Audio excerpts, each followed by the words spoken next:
But the weightlifting side, though, with the two modalities of CrossFit and weightlifting, right? Like I think it's fantastic.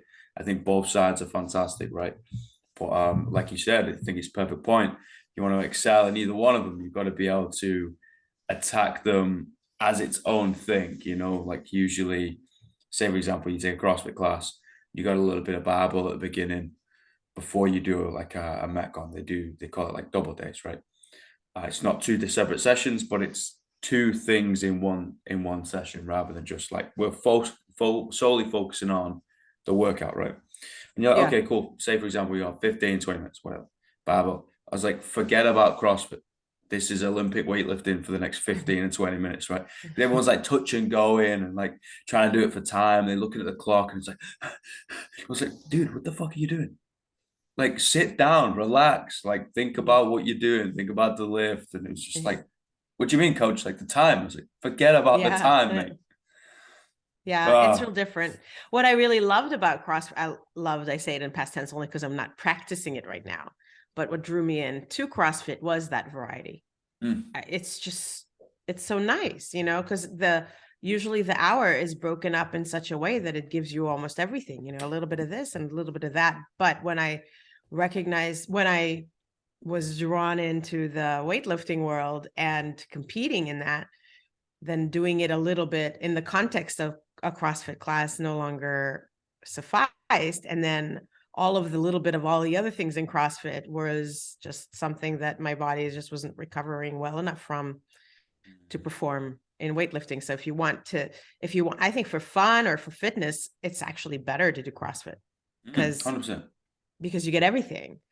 But if not that weightlifting doesn't give a lot, but if you want to excel as a competitor, then you have to focus and actually let go of something to be able to be really good at what you want.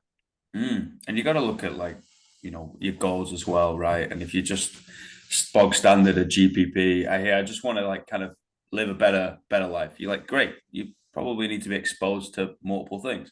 Yeah, Go do a CrossFit class. Right? 100%. 3 times a week or whatever, 5 times a Yeah. week. Cool. See you later. But it's Yeah. just like, I'm never gonna do that. But I like this barbell stuff. You're like, great, that's better than nothing. Like, go do that. It's like, oh, I want to do Zumba. Of It's like, course. fantastic. Go do Yeah. Zumba. Yeah. Like it's Yeah. Right. not it's not that complicated. It's No. just hard because we got to do it for a long time. Yes. Multiple times a week for a long time, dedicate a lot of time to it. It's a craft at the end of the day, it's an art form. Yeah. This body and expressing yourself in a physical state is an art form.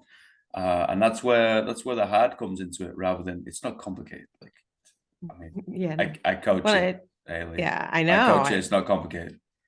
No, it's just, you're right. It depends on your goals. And it's really important for people to be clear on that. Like, why are you here? What do you want? So that you're not doing something that actually conflicts with achieving those. Mm. Like if you're overly focused on becoming the best weightlifter in the context of CrossFit class, like what for? Is that really, is that something that's going to help you get to whatever it is that you came for? Mm. So So why did you do what you do? fitness wise, Yeah, you yeah, mean? yeah. We'll jump Yeah. in fitness first.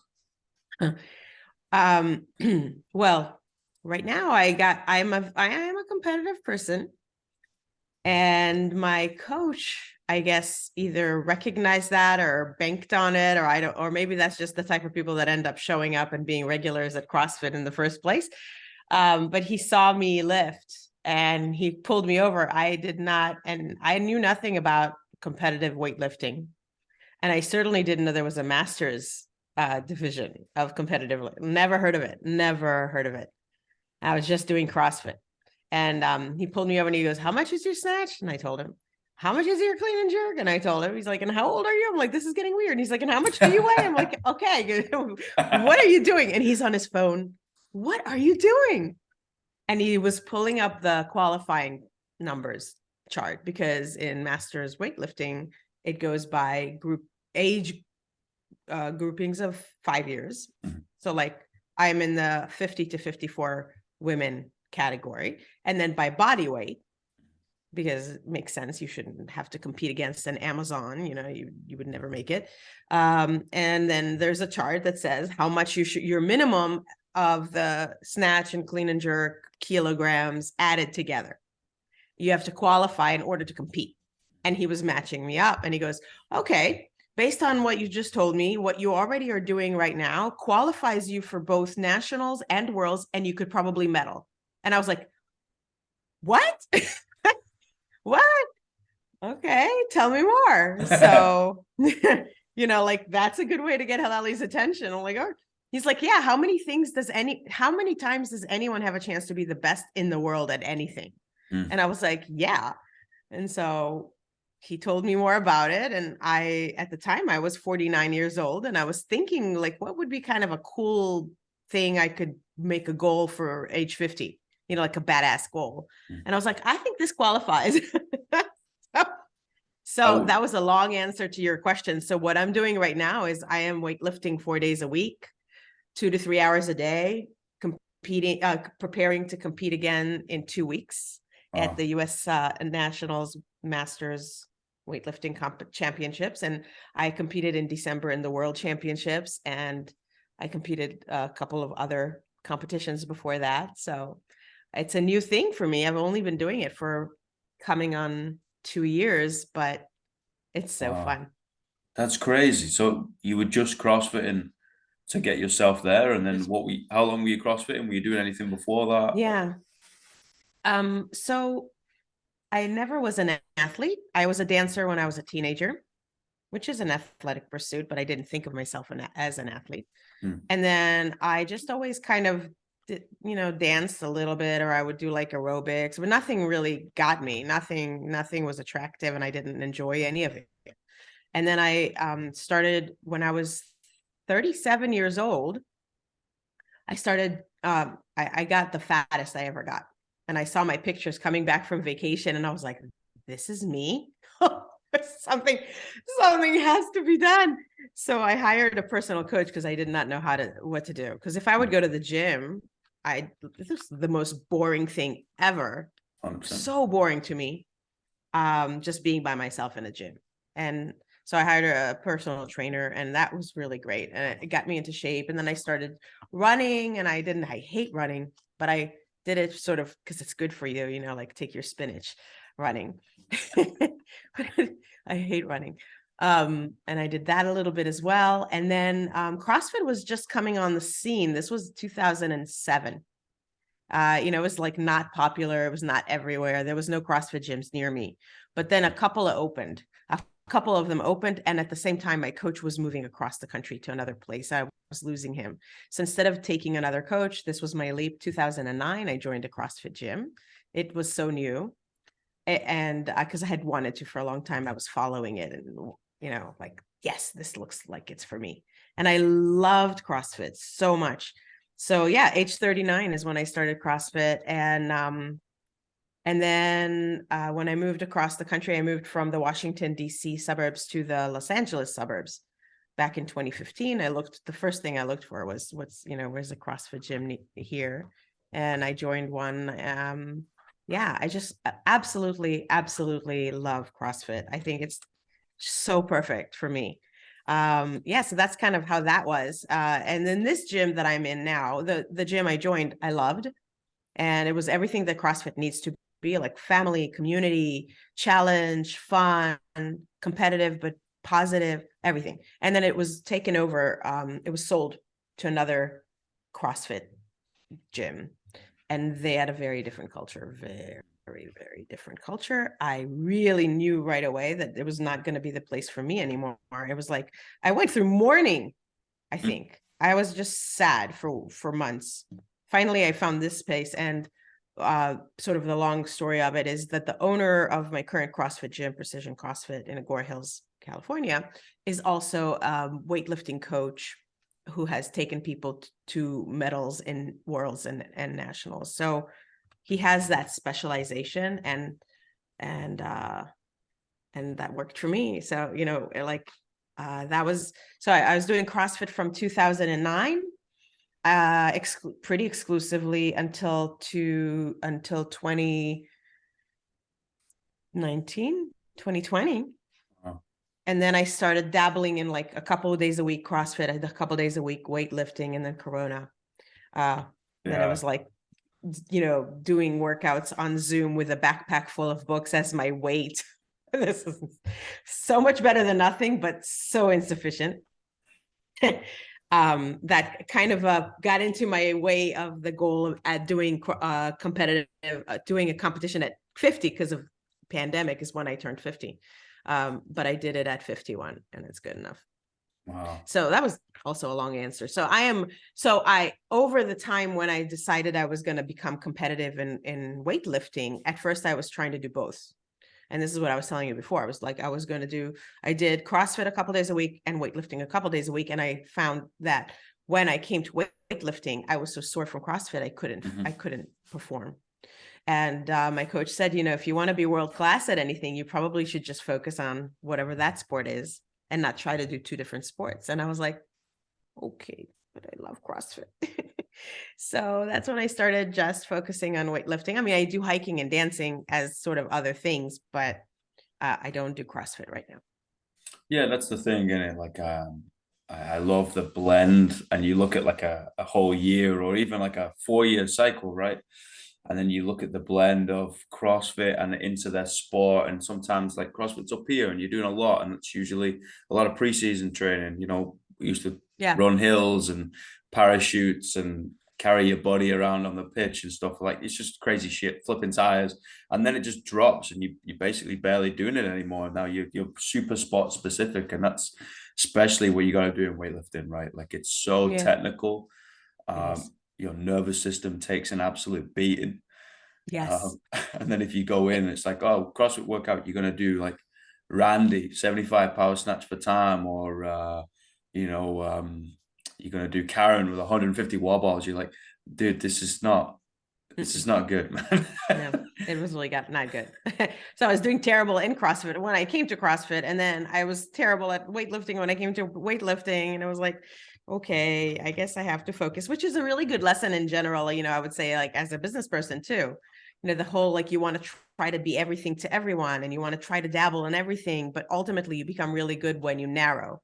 Mm-hmm. And for a person like me who craves variety and tries to, do everything, it's a tough pill to swallow, but it is true. I'm not gonna lie to you, that's a pill that I hate swallowing. It's like, no, guys, like, it's fine. I'll help you out. You're like, dude, like, there's people who are better at that skill than you, and that's okay. Just go and quietly punt them to the other side of the room. That's all right. So then they can benefit there, and then they can come back to you for certain things, and we can all just kind of grow together, right? I think it's an innate feeling of nurture that you just like, oh, I've got you guys. I got you. It's like, yeah, okay, maybe you have, but maybe somebody else can do a better job. Maybe they can benefit a little bit more somewhere else. Mm-hmm. And definitely that's hard in the fitness scene, right? It's, oh, you want everybody in your gym because you want to be able to help everybody, but maybe they're more suited to a powerlifting gym, a weightlifting gym, gymnastics. Go run. I want to be doing a marathon. I was like, can you do it doing CrossFit? Yes, 100%. Are you going to get the best time? No. Like, we're not running like 3, 4, 5 times a week, So that's interesting. Yeah. And then, like, let's side branch to the business side. Leadership. I'm fascinated in it. Talk to me. What is leadership for you? So I want to develop leaders that people actually want to follow. That's what I say that I do in my business, because leadership is not a title. A title might give you authority to make people do things, but a good leader doesn't get people to do things out of compliance and forcing them, but rather out of commitment and them seeing it fits their needs and their values and wanting to do it, and then doing it on sort of their own fuel. So a leader needs to be able to articulate a vision that's compelling, and a leader needs to help people understand and buy into it, and see themselves as part of it, see it as something that that matches their vision and their goals too, and aligns with them, and then helps them move towards it and helps to develop them, helps to remove obstacles from them, helps to lead them by managing their performance and giving them feedback, and, getting other people to do things excellently as they can to achieve the ultimate goals for the organization. So that's what a leader does. It's really hard work. It's yeah. No, please. Unfortunately, I just was going to add, unfortunately, a lot of leaders are just thrown into that role with very little preparation and development. And not only do they learn that it's very hard, but, leadership, people ask me all the time, are leaders made or are leaders born? And I hate that question. I think that, yes, there are some people who are born with certain innate leadership qualities, right? But all of us have qualities that can make us good leaders, and all of us can develop ourselves into being better leaders. I think 100% it's something that can be learned. Even if you naturally have a knack for doing it well, lucky you, there's still things that you could do better by learning about how to do them, or, that they exist. So leadership needs to be developed, explicitly, intentionally. Mm-hmm. And most organizations, or many organizations, don't do anything or not enough to develop the leaders that they put into leadership roles. And that really hurts them in so many ways, because ultimately those leaders end up doing not such a good job, not because they're bad people or not because they don't want to. It's just that, you need to be taught, you need to be coached, you need to get feedback, you need to be supported. So they don't do a good job. And then when people leave, or good people leave organizations, it's usually because they have a bad manager. They usually leave people, not organizations. And so this whole stupid cycle can be stopped, or reduced in a different direction, and give leaders more development opportunities. Then they will be better managers to the people, who will do better work, who will be less likely to leave your organization. Your organization is more likely to achieve its goals and do better and serve clients. So it's a virtuous cycle instead of a vicious one. I love that so much, because I have the very similar conversations with gym owners, right? And I was like, your job is pretty simple. One, yeah, keep the lights on, but two is just look after your coaches, because then they look after the members, and the members keep the lights on. And that's kind of it. You don't really have to do much, and then get in there and get your hands dirty. You might sit on that shiny high horse and look all pretty, and go to business consulting meetings and doing all that type of stuff. But don't forget what the dirt feels like. Mm-hmm. You've got to come in, you've got to scrub those toilets from now and time to time. You've got to take some morning classes from time to time. And that's definitely something that I see. And especially like with degrees, right? People come through tertiary education, they get the degree, right? They've done really well. And then they go straight into a management role. And like, I was on the phone with my brother the other day, and he was like, yeah, this person got such and such a degree, and now he's straight into the management role. Basically, 2 weeks out of bloody uni, he has no idea what he's doing. I'm like, of course he doesn't. Like, he's read a textbook for 4 years, and then before that it was high school. And what do you learn through that? And I'm like, what? Now people have got to trust you and follow you. And I'm like, really? It's like, come on, guys. I think we're dropping the ball somewhere here. Like, you've got to be able to kind of earn that respect, essentially, and earn those stripes on your shoulder. It's true. And through experience, you build your competence through experience. Like, confidence is built from competence, right? Yes. Otherwise, it's just arrogance. That's right. Yeah. But it's a real funny one, because everyone thinks that they're a real good leader, right? Or possess the capability to be a real good leader. But at the same time, I think a lot of people don't humble themselves enough to be able to either self-evaluate themselves or get feedback from somebody else. Yeah. It's like, no, I got a title, I'm good. You're like, yeah, that means nothing. I also, I have a lot of empathy for people that are in, I see them struggling, because it is just so much harder than people imagine. Because usually, in most I think you just said, like, you have to still scrub the toilet. So most leaders don't get to just be leaders of others. Most leaders are working leaders. You know, they also have things to do that they're expected to accomplish during the day, not just people leadership things. But now, on top of that, you get added responsibilities that take up time, and you have to manage yourself in a different way. And so a lot of times too, people are, become either gym owners, like you said, or if they get promoted, a lot of times it's because of their technical excellence, right? It's their capabilities in whatever their craft is that they're promoted for, not for their leadership capabilities. So you're really good at whatever it is. Now manage other people, have them do it. They're not as good as you because they haven't been doing it as long. But you have to give it to them, because if you try to do it all, you won't be able to make it. But you know how to do it. Now you have to explain it to them, but you could do it so much faster yourself. But so it's this weird, like almost like a trap, because it's very, I can empathize with them that it's very frustrating to give something to someone to do that they're not going to do it to the same outcome that you could. But there's no other way. What your goal is to help them build up their competence, but you have to be patient and give them a chance to make mistakes and learn, because that's how people do it.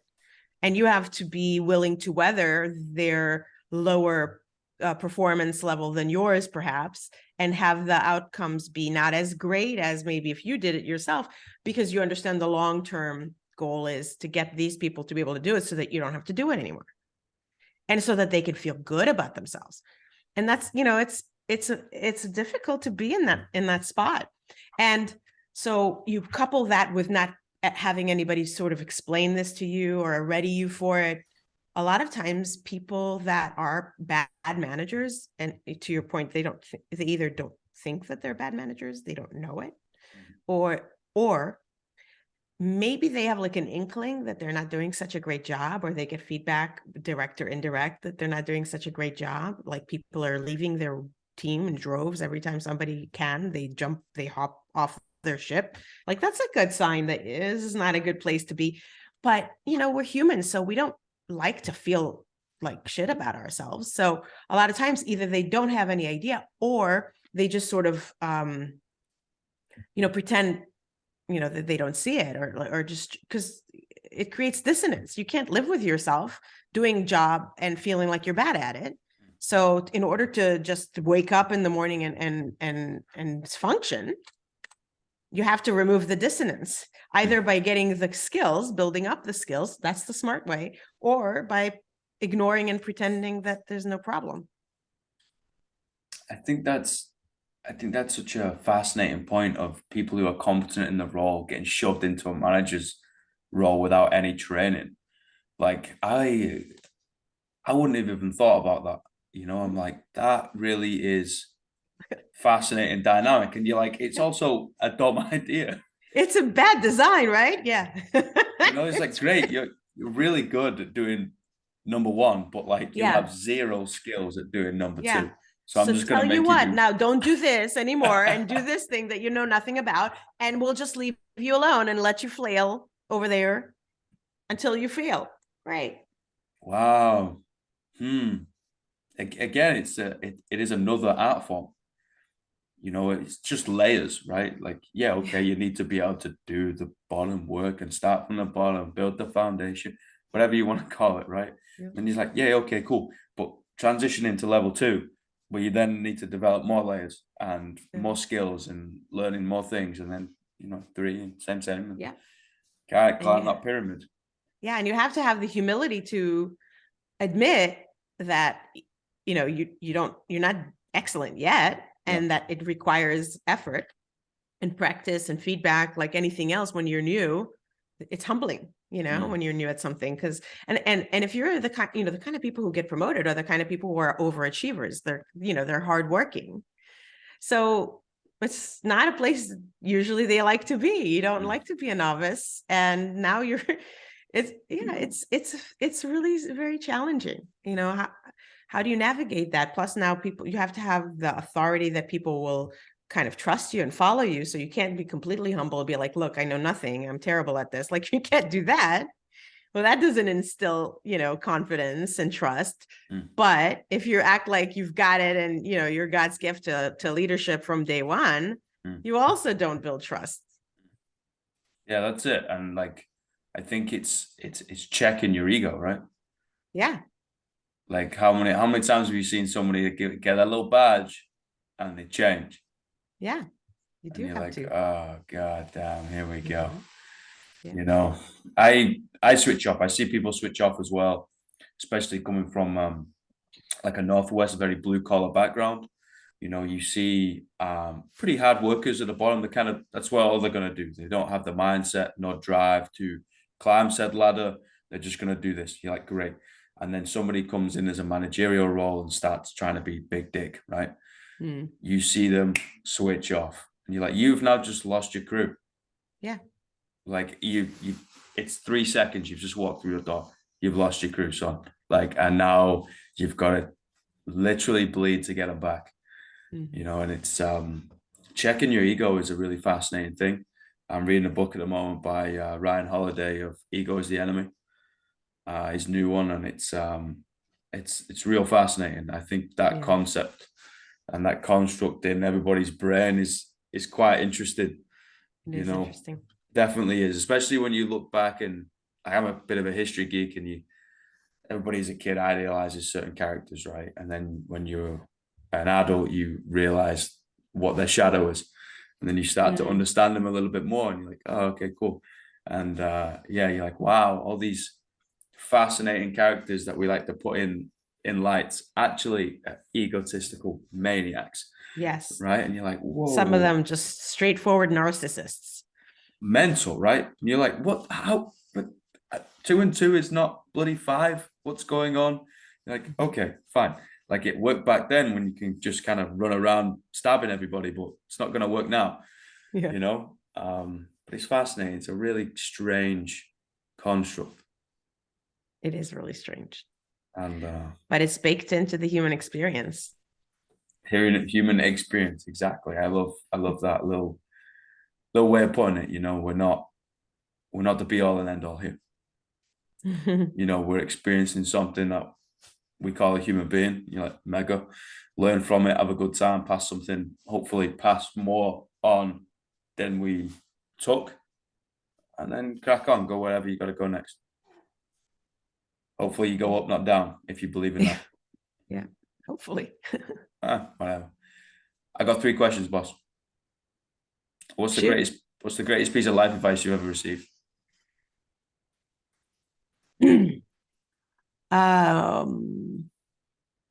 Well, I would have to choose between either my father's advice given by example.